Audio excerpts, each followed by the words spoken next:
Yeah. Can you hear me now? Yeah, perfectly. Okay, that's great. Internet sometimes Yeah. not that good thing. So, again, hi, how are you? Hi. Good, good. How's everything How's there? your life? I'm great. So, what time is it now on your side? It's 5 p.m. 5 p.m. Wow. Yeah. Well, now it's 1 a.m. and it's something Oh, crazy. right. Today is Friday, my time. Yeah. Today is on your Yeah, side. it's Thursday, 5 p.m. Yeah, we're like six hours ahead. 8 hours, yeah, roughly. 8 hours. Wow. Yeah. That's like a miracle. Now it's night and on Yeah. some side of the world and the other side of the world it's daytime. Yeah. Okay, so tell me, how's your life? It's going good. I mean, I nothing to complain. I'm thankful for everything. Getting here and meeting the people I did, and just getting in this general direction thanks to all my environmental factors. So yeah. You tend to travel a lot, huh? Not really. Yeah, I think Egypt was the last so after Egypt, I went to Thailand for a while for a conference. I think that's about it. I didn't travel much. But yeah, for studies, yes, I used to choose to go around a little bit. Hey, I love that. I mean, you can Yeah. help me sometimes because I would like to travel some. Where are you in America specifically? Utah. Utah. This is some Yeah. state in North America. It's below Canada. Yeah, it's towards the west. It's Mm, in the middle of the mountains. So yeah. it's cold, huh? Yeah. Okay. So, I mean, it snowed just 2 days back, so it's still in the melting phase. oh, really? Okay. I mean, Yeah. we're in the spring phase. We're in the spring season, so it's snowing in spring. Yeah. Yeah. It's pretty common here. Okay, okay. So, when was the last time we had a talk together? I mean, when were you in Egypt? Was 4 years ago? Yeah, I think so. 2018 February I came back, so yeah, more than Mhm. 4 years ago. Wow. Then, Yeah. that's a lot. Wow. Yeah. Wow. MashaAllah. Okay. So, let's head to the point and tell me, how's Ramadan with you? Yeah. It's amazing. I mean, I'm still trying to figure out that whole sleep schedule after Fajr and before Zohar. That I'm still getting around. I've not figured that out yet. But So yeah, it's simply, been fun. uh-huh. I have my sorry. Yeah, yeah, yeah. I'm Yeah, I listening. mean, I'm just most of the time I by 6 o'clock or something. By usually 8 o'clock we go to the mosque. We have our Maghrib Adhan at we pray Maghrib and then we have dinner. We have about 45 minutes before Isha starts. So in that time I usually help around cleaning and going back again. So yeah, and then after Isha we have Taraweeh and we come home by like 11:30 at night. Mm-hmm. So for the whole solid 3.5 hours I'm in the mosque. And yeah, and then of course, but I don't sleep nowadays because I have like work to get done with, since I sleep in the first half of the morning. So I usually try to finish my work before tahajjud. And Oh, yeah, and then around 4:30 I pray my tahajjud, and we have our sure. Fajr Adhan coming in at 5:15 or 5:12 right now. So we finish that, and then me and my roommate, we just talk for some time till we pray our Fajr, and then yeah, we go our ways because we both have our individual office work to do. So you have your office work at 6 o'clock in the morning? No. We talk till like 7 or 8. Then we sleep for a while, and then we start with our office work because So you have a couple of hours to we are sleep. working from home right now, right? So it's just Uh-huh. Okay. yeah, that's the time I'm trying to figure out right now. All right. So let's start by a simple introduction. Introduce yourself, Mm-hmm. your name. Yeah, I'm Tejas. How I'm a old are you? student of data science here in the US. I'm 24 right now. Oh, wow. Okay. Oh, yeah, yeah. I remember now you're 3 years younger than me. Okay. Yeah. But you're a lot taller than me. Yeah. How tall are you? How tall? 6'3" or 6'4" right now. I don't know. Yeah. 6 feet? 6 feet. Yeah, 6 feet 3 inches or Uh, 4 inches. I don't remember. do you know what is Just this give me in 1 second. centimeters? Yeah. Hey, what's up? Um, Sorry, just give me 1 second. I'll Yeah, just sure. Sure. I will pause. and he wanted to. No problem. But I found out that 6 feet equals 180 centimeters. Actually, Yeah. So 183. I'm MashaAllah. yeah, in Bless you. centimeters, I'm around 191 right now. Huh? So I think 6 feet 4 inches approximately. Wow, MashaAllah. God bless you. So you studied data in America? Yeah, data science. Well, the last time we spoke, you were studying commerce, I believe, or sales. Yeah, I was studying business administration, Mm. and I mean, I just after my internship, the one I was working in Egypt, it had a little bit to do with data, so I just got interested in that, and then I did my MBA in data science, and now I'm doing my master's because it's something I'm really fond of. So, Wow, you're fond and of I things teach, that you. so I teach the same subjects that I'm studying. So, Wow, really? Where do you teach? yeah. I'm a teaching assistant at my own university, so I teach undergrads here. And in India, there's a university where I'm a visiting professor, so Hmm. I take their lectures online from here. All So right, Professor Tejas. I'm so proud of yeah, you. Okay, thank so you. the time you were in Egypt, Hmm. you told me that you had the experience of fasting Ramadan, correct? Yeah. And how was it? You were not Muslim yet. No, I hadn't taken my Shahada until then. I was just practicing. I had been practicing for I think 2 years that time, 2 3 years that time. Mm-hmm. So for them, for that time, it was like fairly simple for me. Except, in India, because I don't have that friend circle who are already Muslim or those things. I never really understood what happens during a fast because for me at that time it was just I know that one sentence dua you start say when you're starting your fast. So that's what I would do. I would like start my fast in the morning at Fajr. I would read that one sentence, and then when I break my fast at Maghrib, I would again read the one dua which is there to break your fast, and then break my fast. That's it. Because I didn't know what else is there to a fast. What is this But sentence? I think now I still don't remember it fully, so I usually read it from my phone. I just I mean, I don't, I'm not sure that we have a specific thing. Maybe we have, like you said, dua before Yeah, we start I think it's fasting. a dua. It's so when we start the fast, we say wa bisawmi ghadi in nawaitu min sehri Ramadan. All Yeah. right, that you proclaim your intention to fast Ramadan. Yes. So yeah, Okay. so I say that before I start the fast. And back then I used to just read that out. Now I mean now I know what a prayer is, and what time you go for the Jamaat, what time you have your Jummah, tafsir, and all of those things. So yeah, it's much better now. All right. So you were practicing before you take your shahada. Yeah. What made you feel at the first place Your that video you froze for tend to me. practice, Oh yeah. or you have an interest in Islam, or an interest to change your religion? I mean, that's a whole big thing. If you tend to change Yeah. your style of clothes or your hair, that's a big deal. How about changing your whole identity? Yeah. It's not. I mean, with me, of course, the only thing that's changed is I've stopped shaving because keeping a beard is sunnah. So that's the only thing I've changed so far. As far as my clothing goes, there's not much of a difference. Only thing when I go to the mosque, I wear the prayer cap. That's it.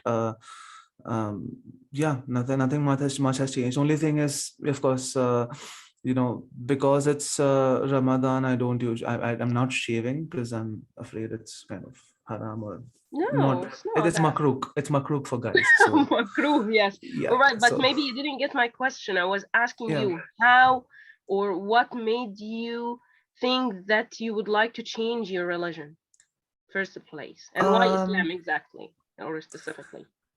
So, if you remember when we were in Egypt and you were teaching me Arabic, I had mentioned that I had read the Surah Baqarah at that point. Yes. That was the first surah ever that I had read in Quran. Mm-hmm. And when I was going through that whole, text and trying to understand it and working on it, it resonated with me much stronger than it would, because even as a kid, when I was brought up in like a Hindu household, um, I didn't really relate with, or for that matter, even find any logic behind what Hindus would do, for most of the situations. And I would be that one guy who would question things like, okay, why idol worship? What is the logic behind it? And all of that. And it would offend everyone in the family. But yeah, from the beginning itself, I was not very inclined to the idea of other religions. And when I came across the Quran, I think sort of fascinated me the most was the idea that there is a book where science has been narrated before science happened. All You right. know, it actually puts everything into perspective, because then there's so much about you that you don't know yet, but there is this one book which just happens to have an answer to literally every problem you could face. And it Like sort of what? intrigues you into trying to understand it better. Why is that? And yeah, that is how it all began. I just started trying to understand why there is for example, if you remember, the biggest topic of interest for me was Zamzam when we were in Egypt. Yeah. Oh um, my i God. would I'm i would still literally spend ashamed. so much time trying to I would spend so much time trying to understand that. And And yeah, have you all of found that out just something? fascinated me to yeah, I mean, I have a can of Zamzam at home. I have that at Yes. Sehri, so You suhoor. sent So me the yeah. photos. But the time that we were discussing about this, I wasn't that Mm-hmm. really much aware of how to speak about it, even in Arabic or in English. I know that's just sacred water. But Yeah. when you search on in Zamzam, you found out something like not real, something about bacteria or um I did find this one research paper, which a lot of people talk about, that this professor in Japan, a scientist in Japan, he actually sort of tested Zamzam water. He would he would freeze it to check the structure of the crystals that are formed in it for ice. And he would compare that to regular water, and it was actually a little different. The crystal structure was a little different. So then what he would do is, he had a colleague of his who was Muslim, and he would have that colleague read the Quran in front of Zamzam, and then he would freeze it again, and the crystal structure would actually change again. no. So because of that, then yeah, because of Wow. that, then the idea came about that the wavelength at which, or not the wavelength, rather the amplitude at which Quran is recited, which is 8 hertz, is actually the amplitude which is necessary for water to form So perfect reciting crystals. Quran on the And water, on Zamzam water, changes its features. it's crystal structure, yeah. Wow. Wow, that's a new thing. Thank you for sharing. All Yeah. right. So and then there were people who said that that is the reason why, and then that is when it put things into perspective, because then the Quran says human beings were created out of water, and 70% water is our constitution, and when we read the Quran, it's supposed to sort of align everything better for us. So yeah, I mean, that just puts things into perspective, that yeah, it's not just speculation, it's not just hypothetical, it actually does Science. have some sense to it. Yeah.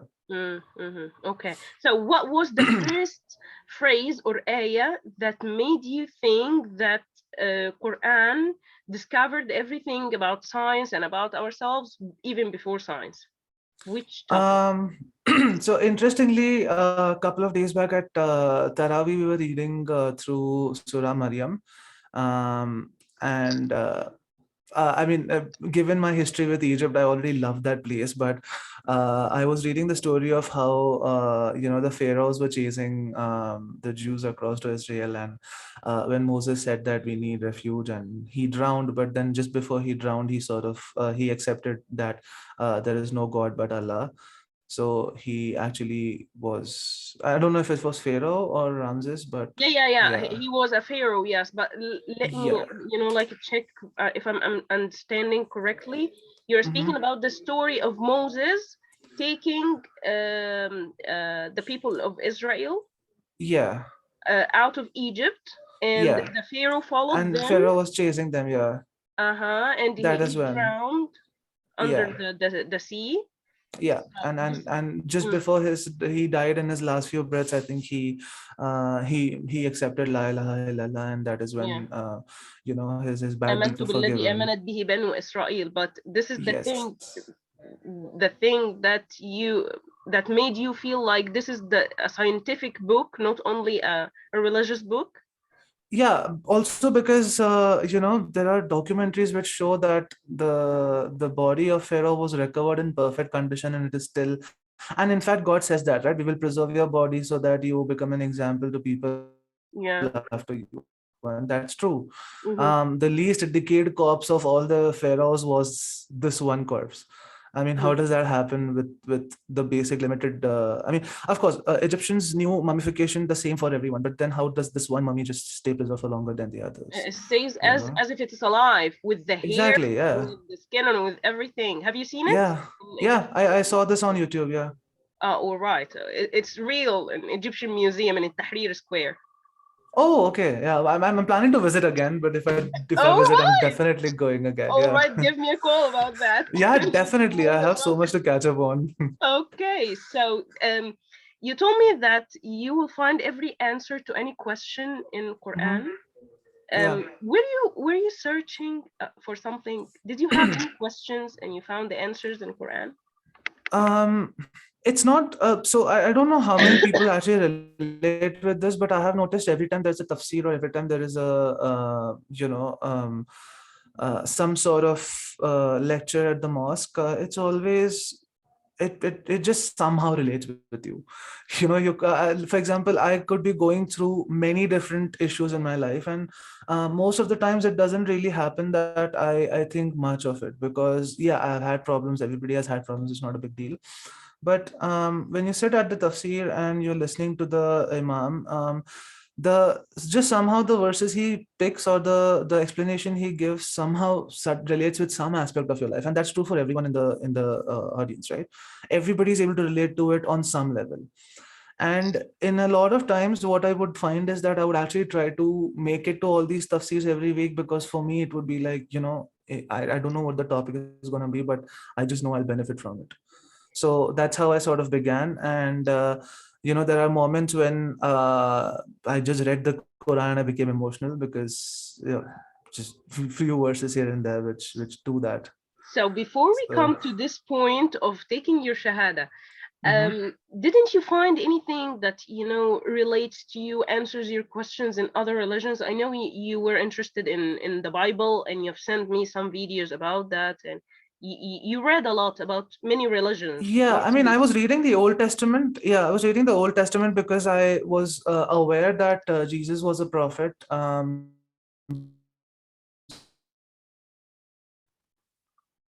Connection So problems. technically, the Old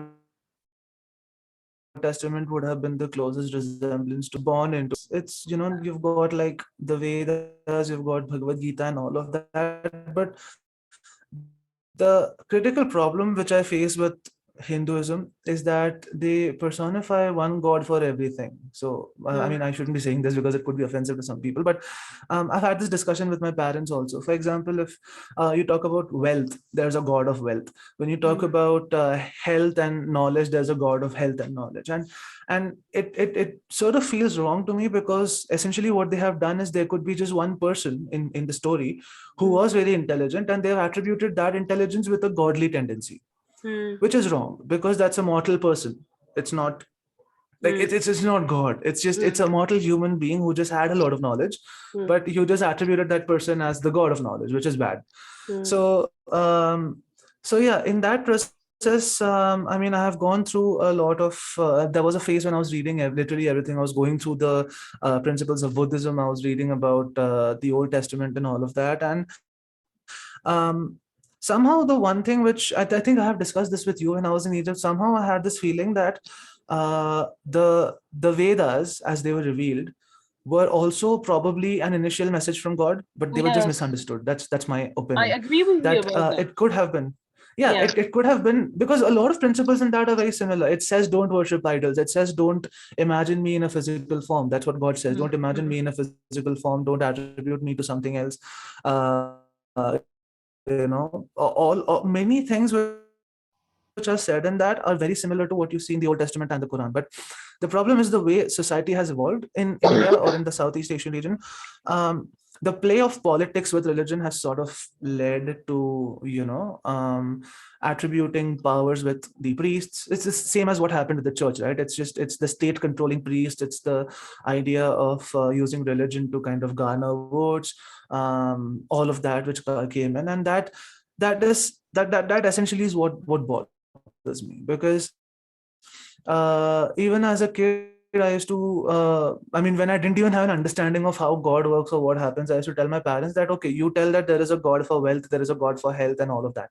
So now if a person goes to a temple and let's say the person prays that, God, I have a relative who's in the hospital and they're not doing well, so I need money to be able to pay for that. Now, is there like a parliament session that happens in the sky where, all the departments, the health department, the Ministry of Commerce, everybody's just sitting and discussing that, okay, is it right now to give this person health, or is it right now to give this person money? Because if we give this person money, then there are these many pending requests which have come from people for money. So how do we cater to all of that? And obviously, when you ask such questions as a kid, people don't like it. Mm-hmm. So That's my so next yeah. question. What was the reaction of the people? I mean, your family and your friends and the circle um around you in For my Egypt. family, they just thought it's a phase. It'll eventually go away. But yeah, people in my friend circle always thought that, this guy is a little rebellious. They first mistook me to be an atheist, which To I was what? not. Sorry? They first misunderstood me to be an atheist when I would say that, your idea of God is all wrong. This is not how God must be. An Um, atheist, you mean? yeah. They Right. mistook me to be an atheist, and I would actually, I mean, yeah, I just probably took my own time to sort of get to the idea that, yeah, it's possible there is God, yes, but it's not the way I have been told. It's not the way any Mm. of us have been told. And that is the reason why, and even for that matter with Catholicism, when I heard people refer to Jesus as the Son of God, I was like, okay, if he really wanted to send his offsprings at every revelation, wouldn't he have sent his offspring in the whole sequence? Like, you would have Jacob, you would have John, all of them would have been his offsprings. Why was it just Jesus? If that makes sense. No, So please I mean, explain this again because I didn't get it. I got that you said that Allah sent Jesus to purify yeah. us. This is the idea of Yeah, but then you know Christianity. how the church makes people believe that Jesus was the son of God, right? Oh, yes. So yeah, that is what I'm trying to say. That if you attribute a prophet as the son of God, then it begs the question that why was only that one prophet the son of God and not all prophets the sons of God? If God could possess the capability of sending sons at every revelation, Mm-hmm. in that case, every single surah of the Quran would have been revealed to just his sons, and Mm. his sons would not have been human because they're half God. And in that process, you have essentially created an A whole idea of big more than one family. gods. Oh, Yeah. yeah. Not one, yes, yes. So this answers my next question because I was about to Mhm. ask you about if you have found something, like valuable in Mhm. Christianity or Judaism or any other religion, or only you found the sense and the answers of all your questions in only Islam. So you told me So first. with I mean with the Old Testament, I knew there were certain principles and rules, like you don't eat pork, or you don't indulge in alcohol, and Mm, you don't indulge in gambling, you don't take interest. There were the same principles of riba, etc., used to apply in the Old Testament as well. yes. And the problem is, in the Old Testament, it never was made clear why.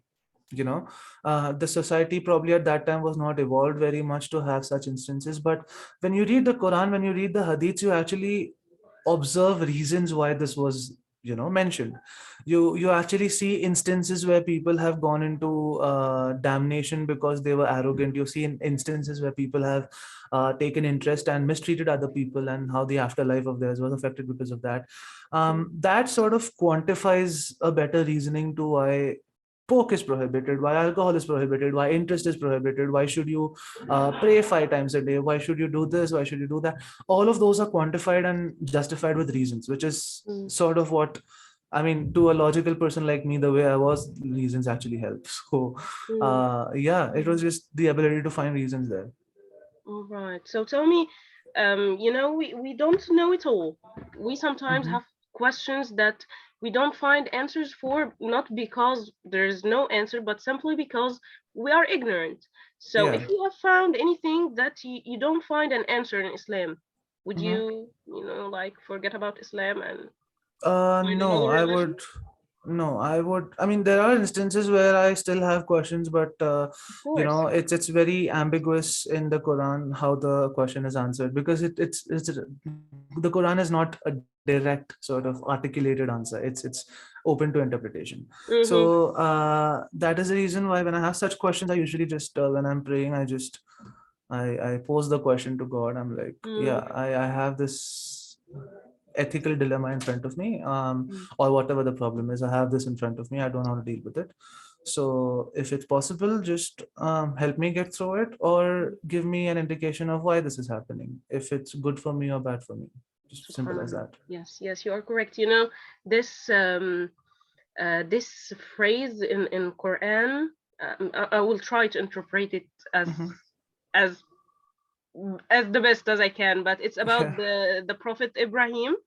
He was Hmm. asking Allah, um, قال ربي أرني كيف تحيي الموتى قال أولم تؤمن قال بلى ولكن ليطمئن قلبي. He asked Allah if he would like to know how Allah creates people and how Allah Hmm. you know, made us alive. So Allah Yeah. simply asks him, haven't you believed yet? Yeah. So he responds, no, Allah, I believe, but I would like to, you know, like to make sure. Get an explanation of it. Oh, Yeah. you know, so Allah ordered him to, I don't know if you are aware of this story, he ordered him to take 4 birds and to cut Hmm. them and to kill Oh yeah, them. I remember this. Keep them on a mountain and they still come back. Yeah, I Yeah. have read this. Yeah.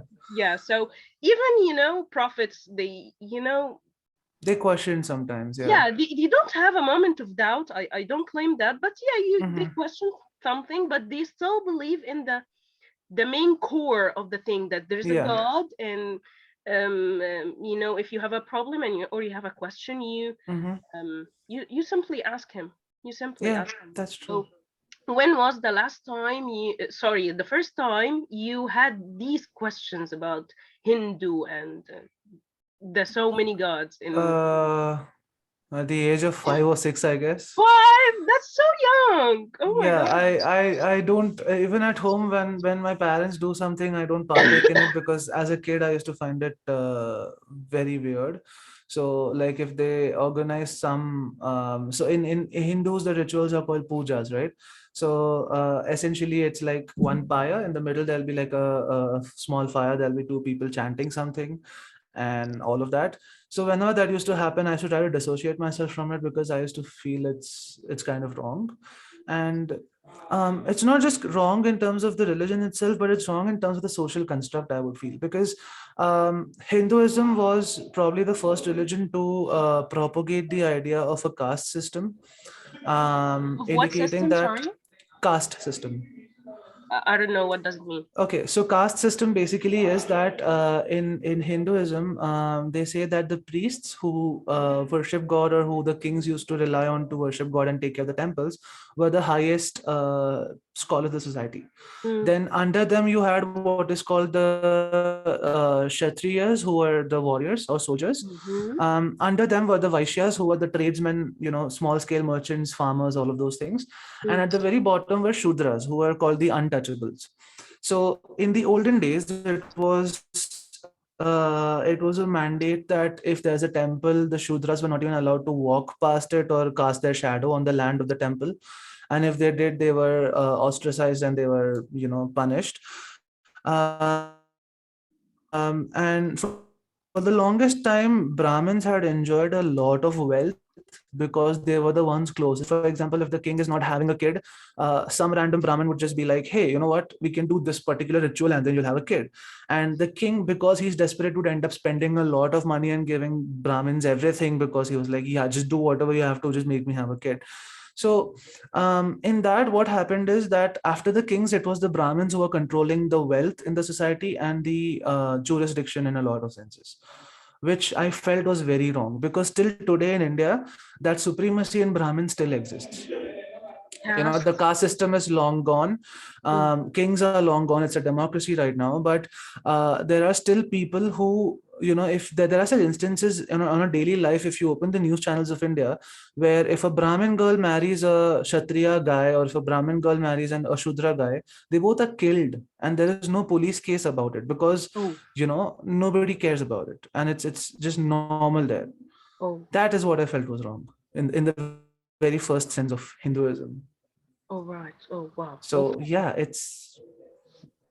It's pretty kind of a common in societal India. system It's more than a actually one religion. of the biggest problems that is facing. I mean, of course, in India, the bigger problem right now is Hindus and Muslims, but after that, it is the Brahmins and untouchables, which I find really stupid. Because if I keep telling them that, hey, if you think that God is one, that's what it's said in the Bhagavad Gita. If you think God is one and He created everyone, He's probably not created people with labels saying that, okay, this guy's going to be born into a royal family, this guy's going to be born into a poor family, right?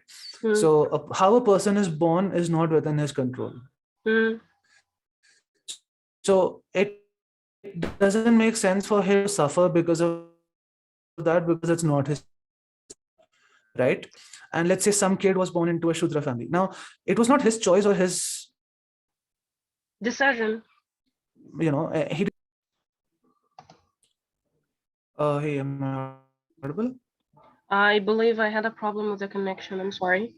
Oh, So you were okay, speaking no about problem. it's not So their choice to be in this, like yeah, this kind of. and that is that is all the benefits I always find in Islam, because it sort of answers that question of disparity, in society. Because I keep this benchmark in my life. It's sort of two of my life goals is one day to have enough money to sort of create a scholarship in my university for girls who want to pursue STEM. And the other is to have enough money so that I'm able to sponsor the construction of a church, or sort of help a church financially in some way. So a mosque, sorry, a mosque. So in this case, typically what happens is that I'm fascinated by the idea of a zakat, because again, that sort of eliminates that disparity in how people are, it's and that makes sense, because if God created everyone, in Hinduism, it's a belief that if you're born handicapped, if you're born in a poor family, it's because of your deeds in a previous birth. Oh yeah, I know But about people this don't realize philosophy. there is no previous birth, right? And I find this whole idea of karma really disturbing. For example, my parents tell me that if I am rude to someone, it will reflect on my kids, and I say that is really not a fair mechanism, right? Because it's not my kid's fault at all. My kid is born like a clean mind, a clean slate with no thoughts, and what he develops in his life, it doesn't make sense for my deeds to reflect on him. Right? Similarly, when something good used to happen to me, my parents were like, oh, it's because our ancestors probably did something good. I'm like, no, it's not because of that. And that is one thing which Islam answers very well. If you do something, it's your book of deeds, it's going to be in front of you on your day of judgment. Your kid does not have anything to do with, your parents have nothing to do with it. Simple as that. All right. So how's your connection with your family and friends now? It's good. Yeah, my family is surprisingly taking it very well. They are reading about Ramadan. They just keep asking me questions every now and then. For example, when I come back from the mosque in the evening, they call me up and they're like, okay, so what exactly is Tarawih? What happens in this? What happens in that? What can you eat? What can you not eat? So yeah, they are open to the idea of this. And I think Alhamdulillah, it happened just this year, because Now they have become open to the idea of, hey, it's your choice. Yeah. Earlier they used to be like, what will people say, what will people in our family think about this?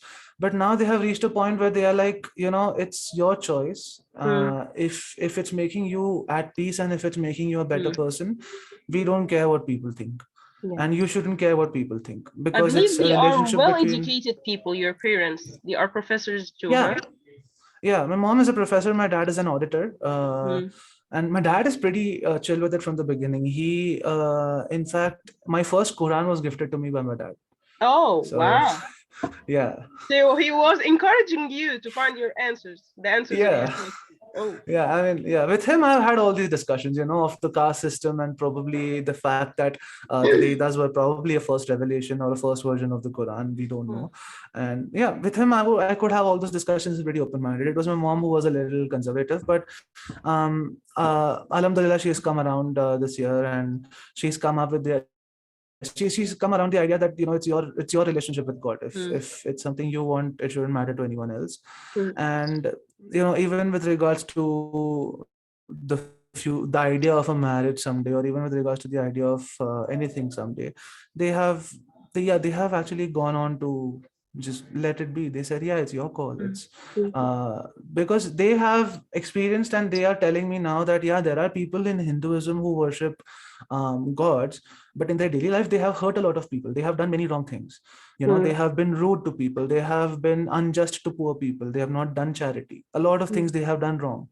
So they know that, just being a religious person is not an indication of being a good person or a good Yeah. human being. Yeah. So they said, it doesn't matter whom you worship or what you worship. The point is, at the end of the day, when you are when you are Dealing with well-to-do. people. Yeah, or when you're well-to-do. For example, if you have good health, help others. If you have good wealth, help others. Don't hurt people. Don't say things that could hurt people. Don't demean them for what they are.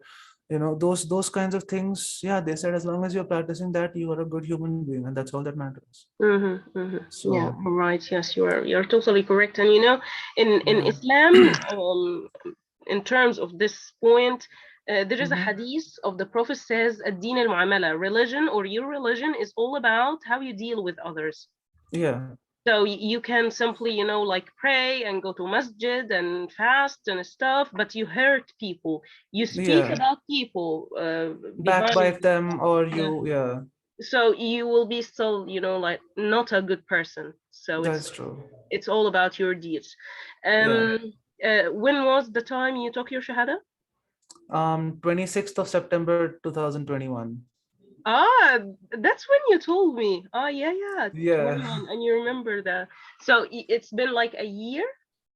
Less than a year. I think it's about 6-7 months, I Ah, guess. tell me, I didn't experience that because I was born Muslim, but they always Mm-hmm. say that when you take your shahada and you embrace Islam, you find some feeling inside you that, oh my God, I'm a new person. Yeah.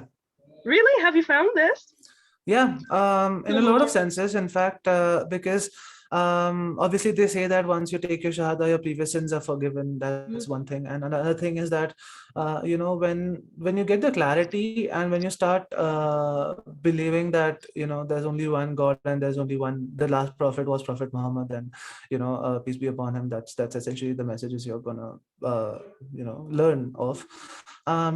You sort of start finding it in yourself to I don't know, find answers or find closure with everything. For example, when I have a tough time, I've had very tough times academically this year. I've had bad periods in my life as well. But whenever that happens, it's usually just I'm just stepping out. I see the world around me. I see people around me. And Alhamdulillah, I'm in a place where I'm surrounded by nature. There's mountains, there's lakes, there's everything is amazing. I get to see creation in its purest form. And even the stars are very well visible here compared to what they were in India. So it humbles you so much, which I think is not something I ever experienced before this. When you step out and you actually realize that we think our life is very significant or our problems are very big, but we are just one grain of sand in a universe of creations.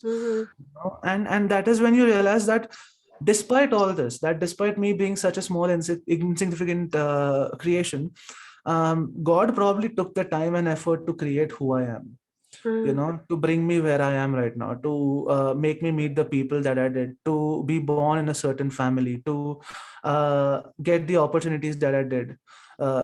It's still it's sort of, it's a very endearing feeling, because it makes you love God in a very different sense, because you feel that, I mean, no human being is ever gonna make you put you first and do so much unconditionally, and that's something that God does.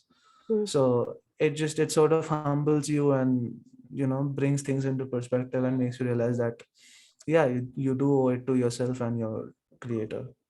So I believe it's, like, since you're a logical person and you believe in Mhm. logic, so it's like some kind of insight that changes your eyes and enlightens everything in Yeah, your life.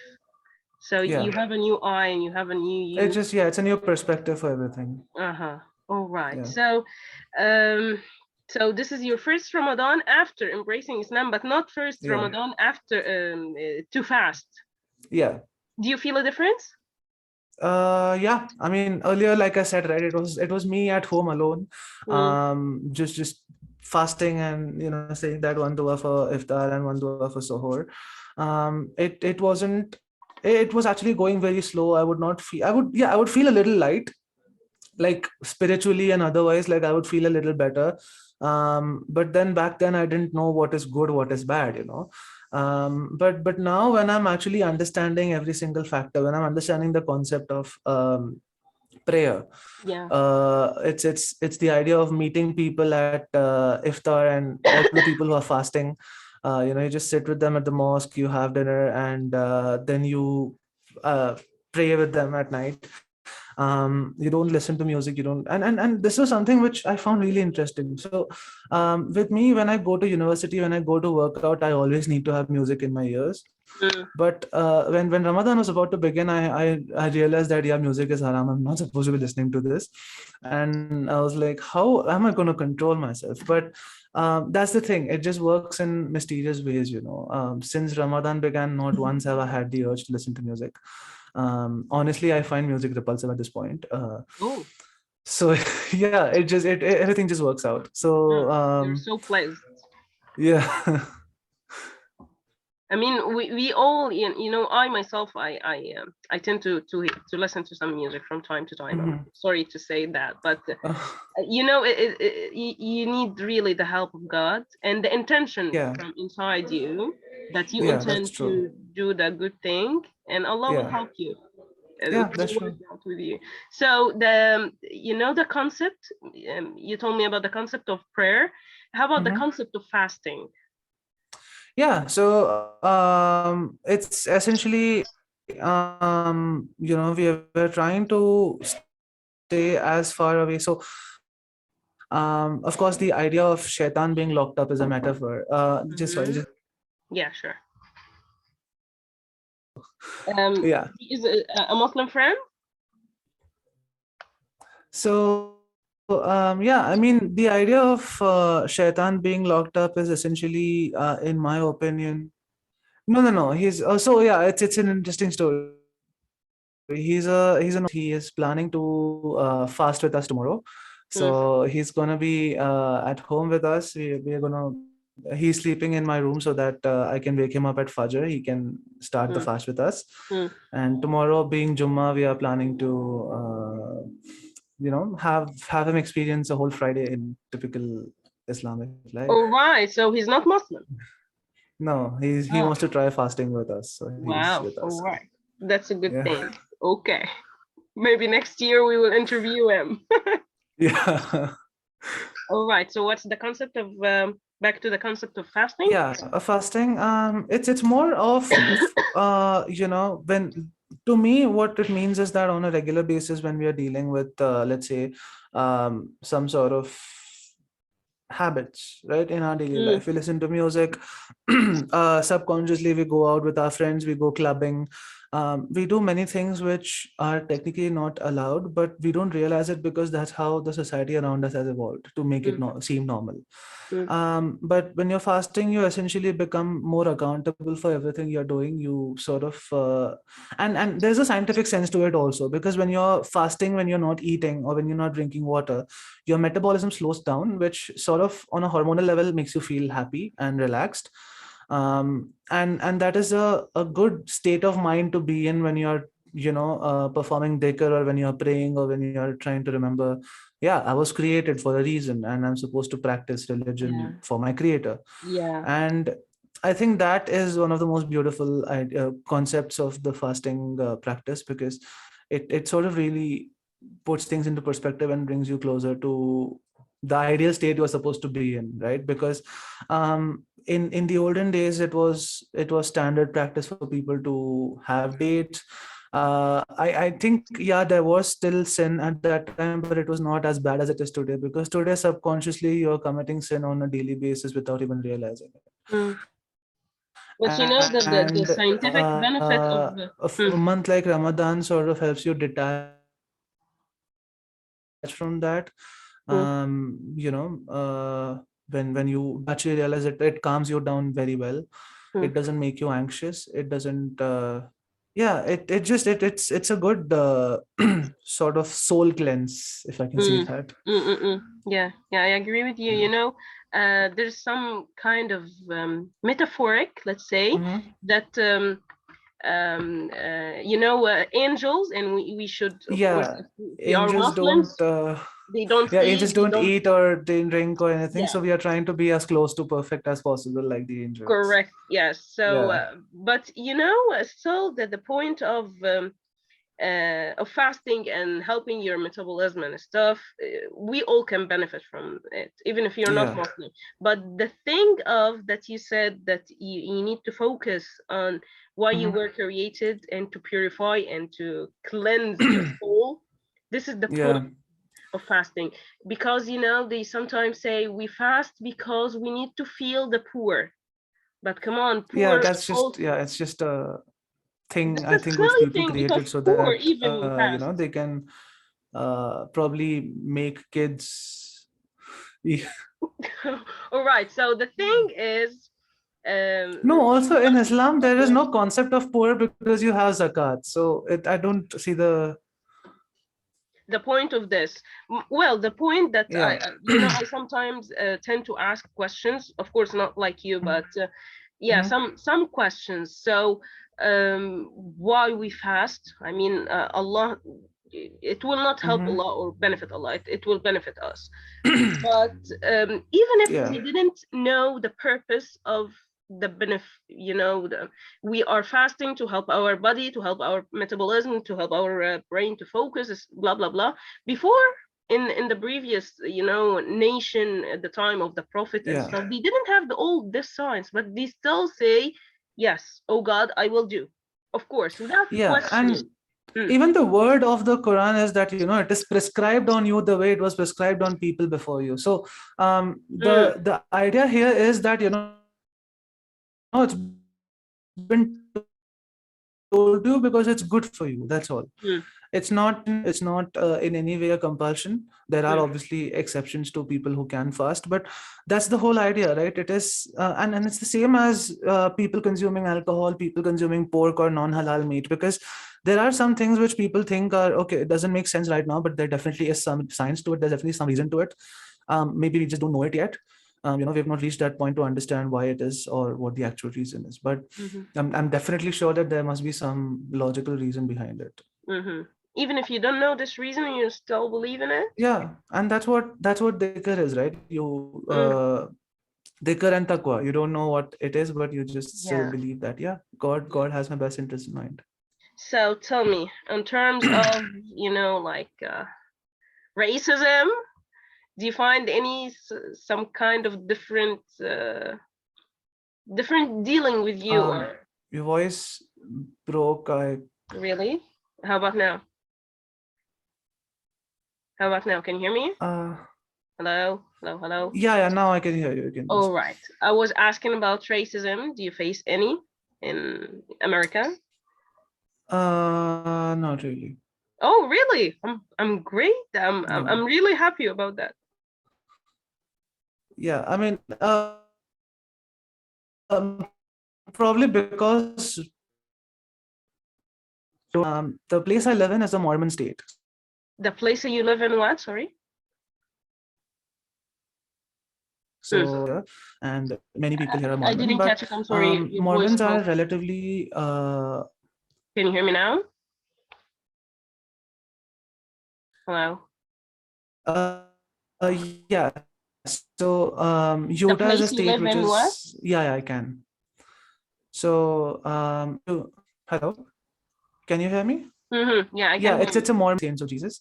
Um, yeah. So, over here it's relatively,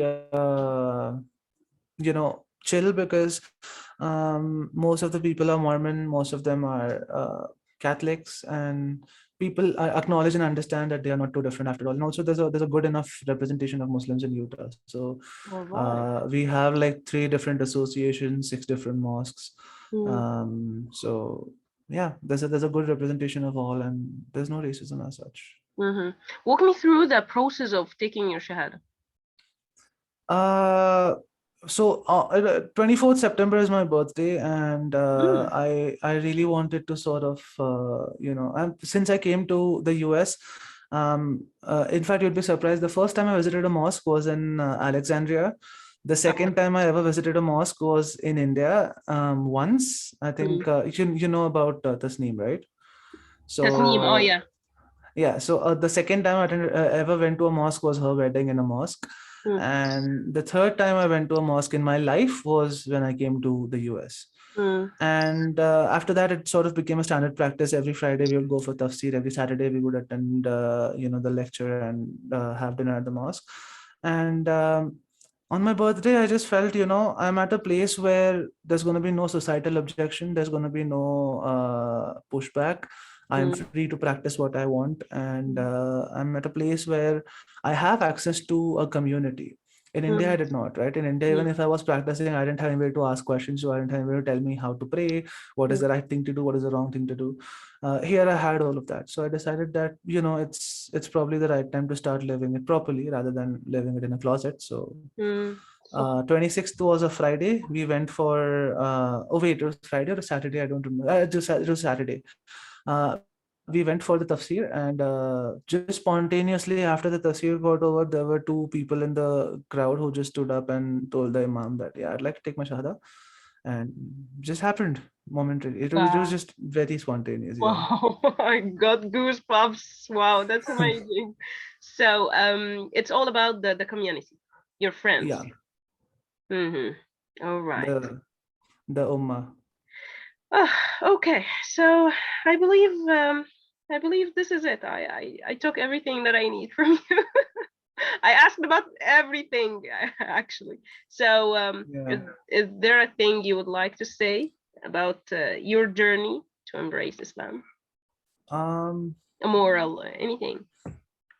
Not really. I mean, yeah, I do feel bad a little bit that, Well, there are still countries in countries like India, because I have been there. I know how difficult it is for reverts.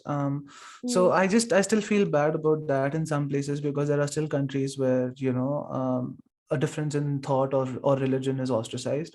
mm, But I think besides that, what I feel is, because I still have friends here who are reverts. I have friends here who have been, who were born Muslim, but for the longest time in their life, they didn't take Islam seriously themselves. They oh my realized and started God, practicing at a very later that's stage in their life. shameful. All right. Yeah, So I mean, you started judging Muslims. That's no, great. I'm just saying that I have seen people from all walks of life. People who have Uh, perceived Islam differently. There are reverts. There are people who were born into Islam but only took it seriously way later in life. Then I've met people who, are still, they are Muslims who still go clubbing, who still do everything that is not ideal. But mm, despite all of that, I think one thing which I've realized is, it's um and I think some influencer was mentioning this, that the idea of the Quran is not to make life difficult for you, it's to make mm. life easy. Mhm. You know, it prescribes ideas, it prescribes mechanisms that will make everything better for you. It's not Mm. trying to make it difficult for you. And I think that is something very beautiful, because I've experienced that firsthand. If you try to, that's what I say, right? The Quran is the living book. So if you try to take one step towards God, God takes Mm. 10 steps towards you. If Mm. you try to practice one thing in the Quran, you slowly realize that, hey, you know, this relates very well to me. And you start feeling much better as a human being, because in my opinion, the state you live in, if you're going clubbing with your friends, if you're doing all the haram things that are possible, you still have some amount of anxiety in you, but you don't know why it is happening. Mm. And the moment you stop all of that and start practicing sunnah and start practicing halal, a lifestyle of which is halal, you start realizing that, you know, my body is responding well to it. I feel light Mm. in my mind, I feel light Like in the my music that soul. you tend to you used to listen to. Yeah, So yeah. why do you think So this happens? Why do you think we do not take Islam seriously? because I think it's partly because of the idea of globalization, or Mm. you know, the confluence of cultures. Mm. For example, there are many things which I used to think is an Islamic practice, but it turns out it was just a cultural practice in India. It is not Mm. Islamic practice. Mm. So I feel that, you know, the problem is that the idea of a country's culture sort of Mm. seeps into daily practice. For example, in the US, there are people. So obviously you're supposed to wear thobes and you're supposed to wear hijabs where your the shape of your body is ideally concealed, right? That's the whole Mm. idea of covering up. That's the whole idea of hijab for men and women. Now the problem is that when For you men? modernize, yeah, like men have to wear thobes so that, you know, it's not ideally speaking. um Well, it's not, like you have to, but maybe you should, or it's mustahab. It's better for you to do it. Do you your voice wear is breaking thobe? a little bit. Do you wear thobe? Do you wear it? This white thobe? Yeah, that's what it's just recommended to not. And that's the thing, right? You have to keep your knee covered, you have to keep your hair covered, That's for you girls or know, men? basic things. It's for men as well. I mean, you're not supposed to have your knee open when you're praying, right? You're supposed to have Oh, your yeah, knee yeah. covered. Oh, all right. Your hair has to be covered. So that's the thing. It's ideal. But in the West, there are people who, and there are people I've met who will be like, you know, they'll be wearing a tight cardigan and tight jeans, but they'll just be wearing a hijab for the sake of it, which Mm. completely defeats the purpose. And that is a cultural Mm. practice, not a religious practice. Mm. So that is one of the problems where I see, you know, because of the fact that there's globalization and then there's Islam on the side. Mm. There's a small like area of confluence of the two, which isn't ideal. Mm. But I guess over time that would, I don't know, just Mm. make sense to it, I guess. Do you care of other issues about Islam? Like what happens in other countries, maybe Yeah. Bangladesh.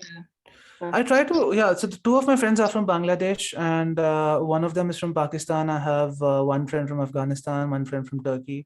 I constantly try to ask them how they are different in all the countries, what kind of cultural biases do they have, what kind of practices do they have, because Mm. uh, to me it's sort of fascinating to understand that, you know, when and for that matter, even the idea of sectism in Islam, The right? idea of what? Sorry. Formation of sects, Shia, Sunni, that sort of stuff. Oh, all right. What It are really you? Are you fascinates me Shia or Sunni? how I am Sunni. I I'm am just Muslim. Muslim. I am simply Yeah, I Muslim. am. Yeah, I just follow the Quran. I follow Prophet Muhammad. I don't want to follow anybody else. So Hmm. not really into any sect right now. Hmm. But yeah, I mean that idea of why it came into existence, how it sort of mixed with the culture is really fascinating to me, and that's something I've been trying to work on, Mm-hmm. understanding better. Do you care of some religious places in Islam? Do you know some of Uh, them? to be very honest, it's sort of my bucket list that the day I get married, more than a honeymoon, I want to go to an Umrah first. Like You literally the want to go next to day I get where? married, I Sorry? want to go to an Umrah. I want to go for Umrah. Umrah. Ah, for your honeymoon. That would be lovely. Yeah. All right. Okay. So you've never been to Mecca before?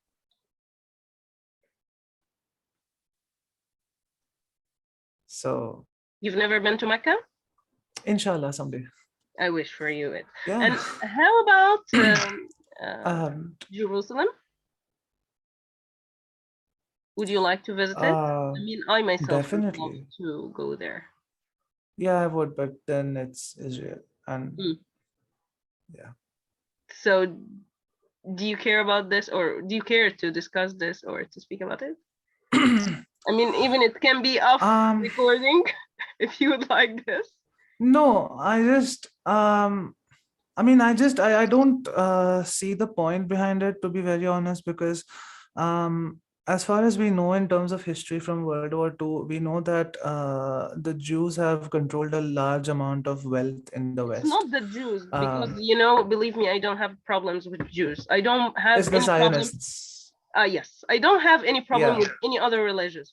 I accept all religions, and you know, we should believe that yeah, we have many prophets and we have many holy books and we have many previous yeah. religions. We should believe in them, but it's not about Yeah, that's Judaism. what. So it's the idea that when Jews moved into America after World War II, they became some of the most highest controllers of wealth in terms of your Goldman Sachs, all those big companies, all those big investment pools, and that sort of funds this whole Zionist movement, which bothers me a lot because you are essentially trying to assert that just because one part of a land is having a larger access to wealth and weaponry, that it can sort of mistreat or colonize another land which doesn't have Mm, even the facilities or amenities to defend themselves.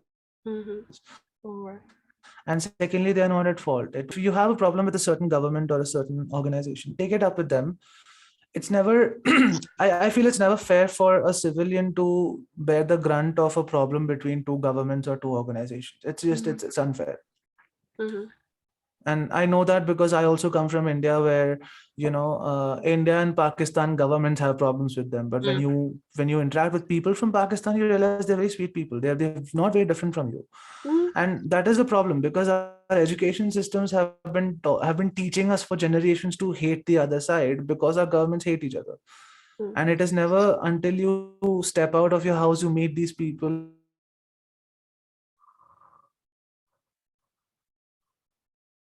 you actually talk to them, that you realize that what the They are not so different. so We are all people. yeah. So, regarding your visit to Egypt, tell Hmm. me first, how many countries have you visited? um Hmm. I think 5 or 6, I don't remember. Five or So, six. Egypt, Thailand, America, um yeah, Japan, Nepal, and UAE. So yeah. and UAE. Have you been to Emirates? All right. Okay. So, Yeah, I mean, I've not been like very in and out and about over there, because while going home from Egypt, I had like a layover there. So I just saw a small part of it. That's it. I couldn't see much of it, but yeah, a you transit couldn't tour through see much UAE. of That's it. UAE? Through Dubai. I had a layover in Dubai on my way home from Egypt. So So, regarding your just visit to roamed around Egypt, a little have you bit. found the real Islam? Or Um, regarding your visit to any Muslim country? so you Sorry, the voice is breaking. Can you hear me now? okay? Yeah, now I can hear you. And also now Mhm. the recording is working. Oh, right. I was checking the internet. So, Okay. your visit to Muslim countries, maybe Egypt. Yeah. How did you find Islam? Uh Honestly, when I think about it, I actually love the idea of settling down in a place like that. A Muslim country? Um, yeah, Hmm. Why? it's just the idea of not having to check the ingredients before buying anything sounds really cool for Oh, once. okay. Regarding food and wine and stuff. Yeah. But you know, I still remember that the time you were here in Egypt, it was Christmas. And you were Yeah. planning to have the Christmas party. I mean, it's Christmas, man. You would Yeah. like to drink and have stuff. Don't you miss these things?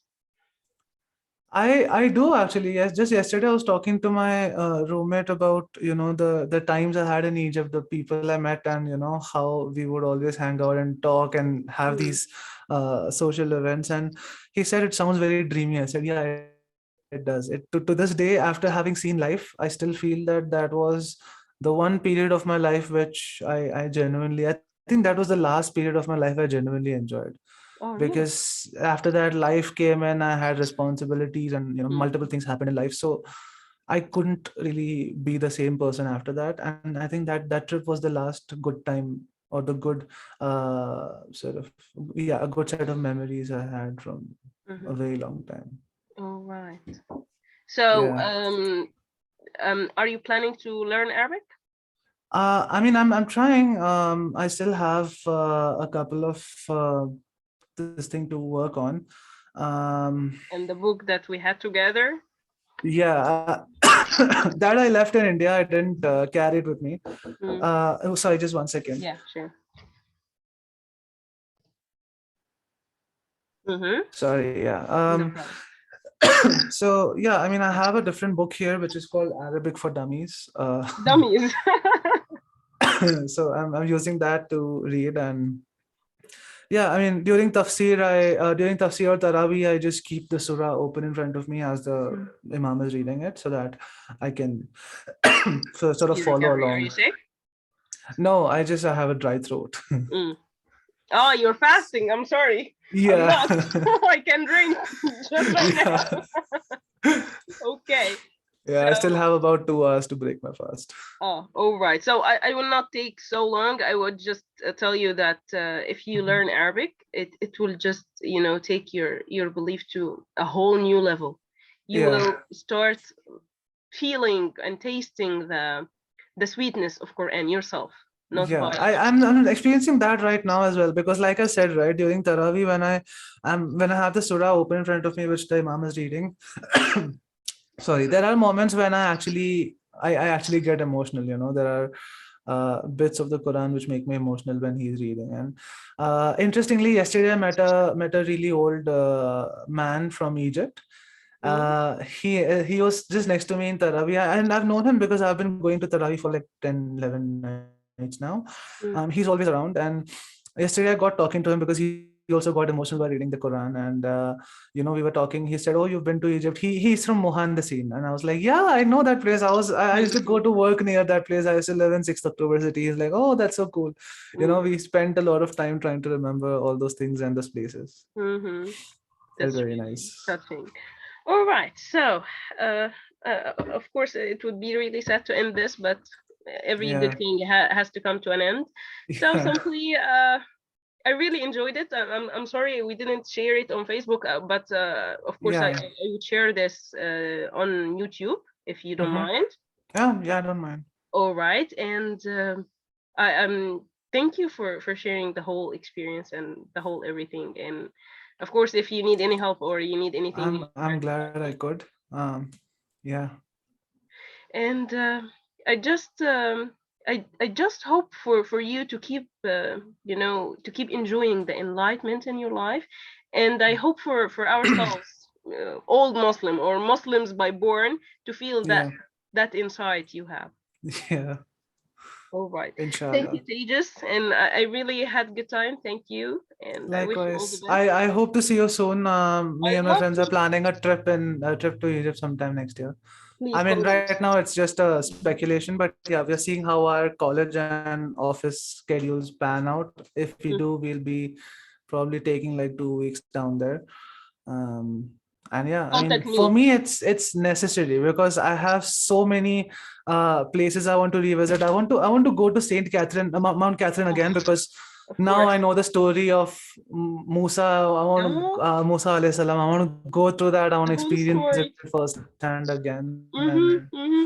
And you know what? You can go to the mosque of yeah, Amr ibn al-As. He was a companion of the Prophet. He was the one who, like let Islam enter to Egypt. So it's yeah, in Cairo, old Cairo. And yeah, we and have who stood up to the pharaohs? yes, and we have a Yeah, variety of mosques. You would love seeing them. Actually, yeah. I've I been to mean, Mu'izz Street. with Mhm. Gabriel and Dozy. You remember them? Yeah, We had a good time there. I wish yeah. I went to it. Khan El Khalili market, I remember Yeah. very distinctly. Uh-huh. And in fact, I still feel that, I lived so close to Hosuri Mosque, but I never got a chance to be inside. And this time I'm like, if I go, I'm making it a point to pray there You at will least go once. and Once pray Salah, I inside want to the pray there. Yeah. Hosari Mosque. Yes. Yeah. I always come across to it, so I will send you a photo of it. Yeah. All right. So I will be waiting for you to call me about your visit to Yeah, Egypt. definitely. And I Inshallah, would I'll be there like soon. to ask you, but maybe off camera and messenger stuff, about your studying in America, because I would Yeah, like to go there. Is it like a sure. scholarship, or how would Yeah, you do? I mean, I got a scholarship, yes, but it was only a part amount. So I got a scholarship for like $19,000, which was like 1/3 of the total cost. Mm, I mm, mean, mm, no, it's not fully scholarship, but yeah, mm. it's good enough. I'm really proud of you, Professor Tejas. Thank And at the you. time that I told my mother, I told you she loves India and she loves Amitabh Bachchan Mhm. and she loves Indian movies and stuff. Yeah. I told her I had an Indian friend. She told, "Oh, really? Does he look like Amitabh Bachchan?" I told her, "Yes, he's tall and he looks like him." So the time you told me you took Shahada, my mother cried. Literally, she cried. Mama, Oh, remember Tejas, the Indian okay. friend that I told you about? He took Shahada. He became Muslim. She told me, "No, Uh-huh. really?" And she cried. So, it was Mhm. it was something we didn't plan to. And I don't know if I Yeah. helped you to do that, or something, or I was some You really. definitely had you definitely had a role to play in that Oh because my God. I mean, my first lesson in Arabic was taught by you, so Oh, it's oh my very God. significant. That's really touching. I'm so happy to hear that.